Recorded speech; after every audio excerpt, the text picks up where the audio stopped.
kanyang mga kagawad, lalo na kay kagawad Sandro na nasa likod. Yun. Thank you. Yan. Tapos sa mga HOA presidents na nandito, maraming salamat sa pag-accommodate ng Team Kaya This. Pasensya na po kung nakakaabala kami sa mga ibang bahay dito. Sorry po. No, matatapos na rin kasi ako na. Hindi. Yan. So, anyway, sino first time akong nakita?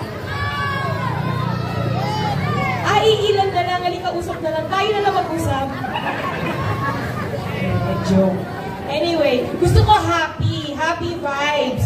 Para pag-uwi nyo, maaalala nyo ang isang Ate Sara at ang Team Kaya This. Yan. So, happy vibes lang tayo.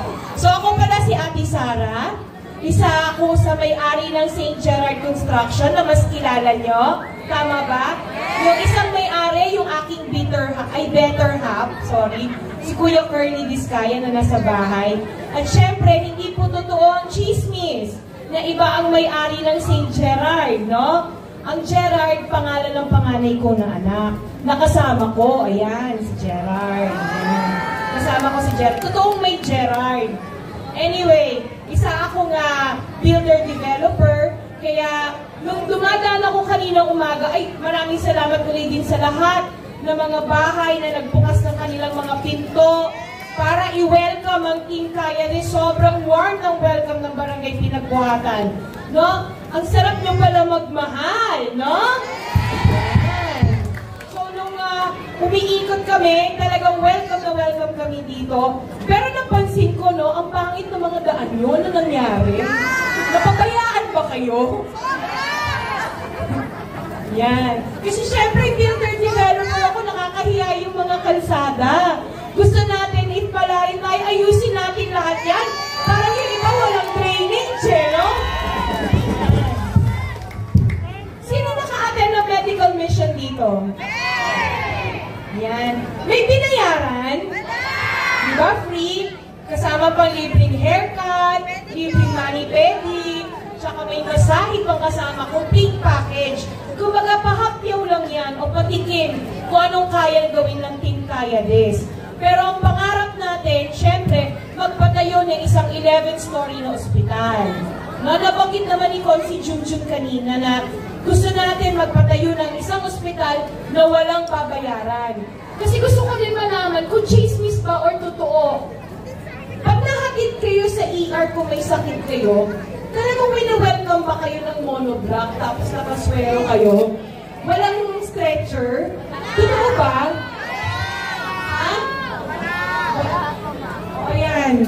Ayun yun na yung naka-live streaming kayo. Bahala kayong mabash. Yan. Hindi kasi ayoko manggaling sa akin. Gusto ko syempre sa inyo manggaling kasi di ba yan yung mga issues natin. Ang gusto natin marisolba ang sa kalusugan. Health is wealth. Tama ba? Kasi syempre pag nagkasakit kayo, hindi kayo makapagtrabaho, natitigil ang negosyo nyo. So gusto natin, mapangalagaan namin ang kalusugan ng bawat isang pasilyo nyo. Kaya gusto natin magtayo ng isang tikalidad na ospital. Na pagdating nyo sa ER, aasikasuhin kayo kaagad. Katulad na sabi ni Consi Junjun, hindi nyo na kailangan bumili ng gamot sa labas dahil lahat nandun na sa loob. At libre pa lahat, no? Wala kayong babayaran kahit piso. Yan ang pangarap natin. Sasabihin nyo, ay si Ate Sara yata nangangako na magtatayo ng ospital 2 taon. Bilang developer-builder ako, meron akong project sa Manila na ospital. 11-story din po. Last year ko siyang inimpisahan. Magtatapos na siya ngayon taon na to. Kaya 2 years, kayang-kaya. Kasi kaya din! Isa pang pangarap natin, yung mga bata ba, or chismis pa lang gusto kong ilinawin, yung mga bata ba, nagkaroon ng uniform? Meron! Late! Kailan dumating? Graduation day. Graduation day. Kayo naman, hindi naman siguro late. Hindi siya late. Advance! Advance para sa next school year. No? Kaya hindi siya late. Kayo naman, no? In Hindi, syempre bilang isang nanay na may 4 na anak, syempre di ba bilang nanay gusto natin bago magpasukan, kumpleto ang gamit, kumpleto ang uniform. Minsan nahihirapan tayo na hihiram tayo sa ibang tao para magkaroon ng uniform ang mga bata at saka gamit. Napipilitan tayo mangutang, di ba? Para lang maano yung mga gamit ng anak natin. Pero kung kami ay papalarin, gusto namin bago magpasukan, kompleto na ang gamit at uniforme ng mga bata. No? Hindi na kayo maghihintay. Kasi kaya naman eh. Dati kasi may livelihood na meron kayo yung mga nanay na nasa bahay na marunong manahi, yung mga uniform, nananahi rin sila, kaya na hindi nalilate. Babalik natin yung ganyong klaseng programa na may livelihood na pinagkakakitaan din ng mga magulang, no? Para kahit paano, may income din sila. Sa pangarap pa rin natin, no? Dami natin pangarap para sa Pasig kasi parang napabayaan na ang Pasig, no? Isa pa sa pangarap. Sino walang bahay? Meron available sa Tanay tsaka sa Laguna. No, meron. Ay, hindi. Nakita niyo yung presentation natin? No? Nagustuhan niyo ba yung presentation? So, yan yung pabahay na gusto natin ipatayo. Gusto natin ang mga Pasigueño ang titira doon. Na hindi na kayo lilipat sa ibang lugar o ilalagay sa Tanay o sa Laguna. Kasi dapat taga-Pasig kayo, dito pa rin kayo sa Pasig titira, no? Tama?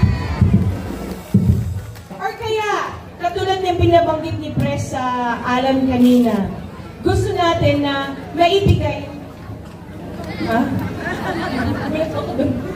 Gusto natin, syempre yung mga tahanan nyo, matawag yung sarili nyong tahanan dito. Taga-Cainta ba kayo o taga-Pasig ba kayo? Gagawin na nating lehitimong Pasigueño kayo? No? Alam mo, sa totoo lang, pwede naman. Sa totoo lang may savings, katulad ng binanggit ni Presalan kanina, may 25 billion na savings. Bakit natin tinitipid ang Pasigueño? Bakit hindi natin gastusin para dito sa mga lupa nyo dito? Na kami bilang halimbawa, ang gagawin natin, ang gobyerno, bibilin nyo mga lupa nyo, tapos magkakaroon tayo ng CMP o katatawaging Community Mortgage Program. Nababayaran nyo na walang interest para makuha nyo yung mga titulo ng bawat lupa nyo dito. Nasa inyo na, natatawagin yung sarili nyong tahanan. Tama? Yan ang gagawin natin. Isa pa, ito dito napansin ko rin bilang builder-developer, no? Parang magandang lagyan ng court dito. Tingin nyo. Comfort court, no? Para sa mga bata na pwede maglaro dito. Pwede ba? No, pwede. Laki ng space nyo dito. Yan ang mga pangarap natin. Kaya lang hindi matutupad ang mga pangarap na to kung hindi nyo kami tutulungan. Tama ba? Tutulungan nyo po ba kami? Makatupad lahat ng mga pangarap na to. No, hindi tayo nangangako. Gusto namin kasama kayo sa mga pangarap natin. Namin pala ng Team Kayades. Sasamahan niyo ba kami sa laban na to? Barangay Pinagbuhatan, sasamahan niyo ba kami sa laban na to? Maraming salamat ulit, Barangay Pinagbuhatan. Good evening sa inyong lahat.